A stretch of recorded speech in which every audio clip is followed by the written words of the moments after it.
Okay guys, so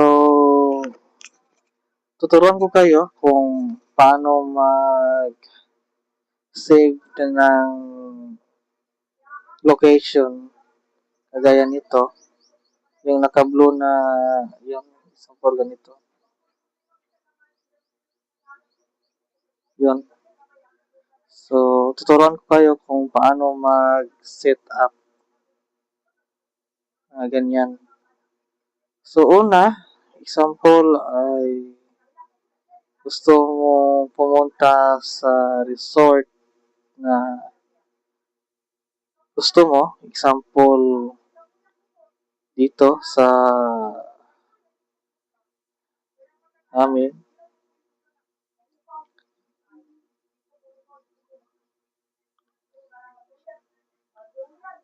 to,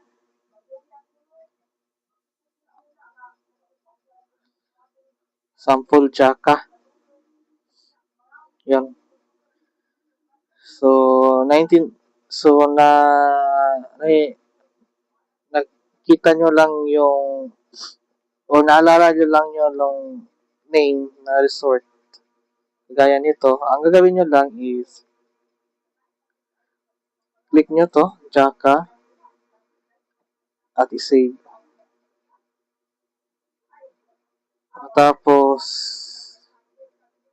add new list.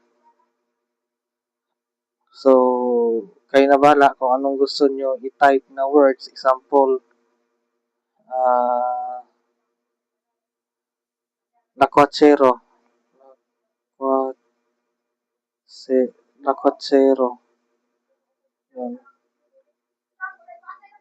Or, pwede rin plan to resort. So, depende lang sa inyo kung anong gusto nyo. Create nyo lang. At boom. So, yan. Naka-pinpoint na yung na-save niyo na resort. So, ito lang ang gagawin nyo kung naalala nyo yung pinuntahan nyo last week or last day. Example, makikita nyo naman yung sinave mo. Hindi yan nawawala. So, still, kita nyo naman. Example, wala sa area na ganyan. Ganito. Example, yung nasa bahay nyo. So, yung friends. Example. Example dito. So, ang gagawin nyo lang, i-hold, then yun. Hold nyo lang ng mga segundo. Tapos, magpapop up ng ganyan. Tapos, punta kayo dito sa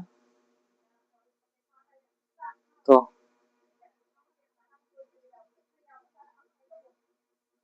Save. Add new list.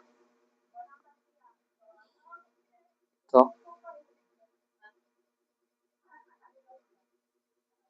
Then, kayo na bahala kung ano yung type nyo. Example sa akin is friend's house. Kasi hindi nyo siya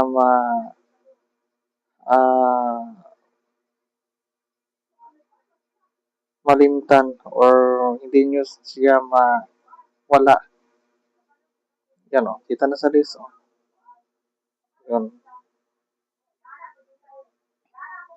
So, ayop sana na makakatulong ito sa inyo at sa mga wala pang alam paano gagamitin itong